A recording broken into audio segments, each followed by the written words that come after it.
Hey guys, எல்லோரும் எப்படி இருக்கீங்க? நான் ரொம்ப சூப்பராக இருக்கேன். சஷ்டி விரதம் வந்து நல்லபடியாக முடிச்சாச்சு. முருகன் திருக்கல்யாணம் வந்து என்னால் வீட்டில் வந்து எதுவுமே சுவாமி கும்பிட முடியல. அதனால் வீடியோ எதுவும் அப்லோட் பண்ண முடியல. ரொம்ப உடம்பு முடியாமல் போயிடுச்சு. அதுக்கப்புறம் 2 நாள் அம்மா வீட்டில் போய் ரெஸ்ட் எடுத்து ஹாஸ்பிட்டல்லாம் போய் பார்த்துட்டு உடம்பு வந்து இப்போ கொஞ்சம் பரவாயில்ல. பார்த்திங்கன்னா அகைன் வந்து எங்கள் வீட்டுக்கும் வந்தாச்சு. குலதெய்வம் கோவிலுக்கு போகலாம் அப்படின்னு சொல்லிட்டு ஃபேமிலியோடு கிளம்பியாச்சு. அண்ட் வீடு வந்து புது வீடு கட்டி நாங்கள் வந்து இன்னும் போகவே இல்லை. அதுவும் இல்லாமல் வந்து மாமா வந்து அடுத்த வாரம் சபரிமலைக்கு போகிறாங்க அப்படின்னால முன்னாடி குலதெய்வம் கோவிலுக்கு போயிட்டு வரலாம் அப்படின்னு சொல்லிட்டு கிளம்பிட்டோம். காலையிலே பார்த்தீங்கன்னா மரவத்தூர் தான் போயிருந்தோம். சுவாமி ரொம்ப நிம்மதியாக பார்த்தாச்சு அண்ட் காலியாகவும் இருந்தது.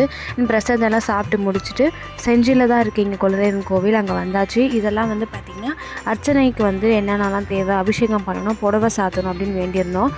அதனால் வந்து இதெல்லாம் முடிச்சாச்சு.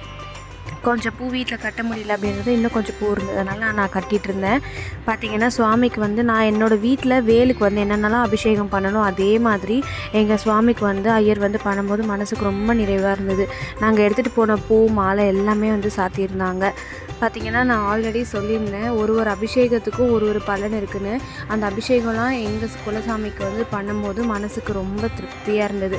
இதே மாதிரி வருஷத்துக்கு ஒரு வாட்டி நீங்களும் உங்கள் ஃபேமிலியோட குலதெய்வம் கோயிலுக்கு போயிட்டு எப்படி இருக்குதுன்னு சொல்லிட்டு சொல்லுங்கள். பார்த்திங்கன்னா கோவில் வந்து இப்போ தான் கும்பாபிஷேகம் வந்து பண்ணி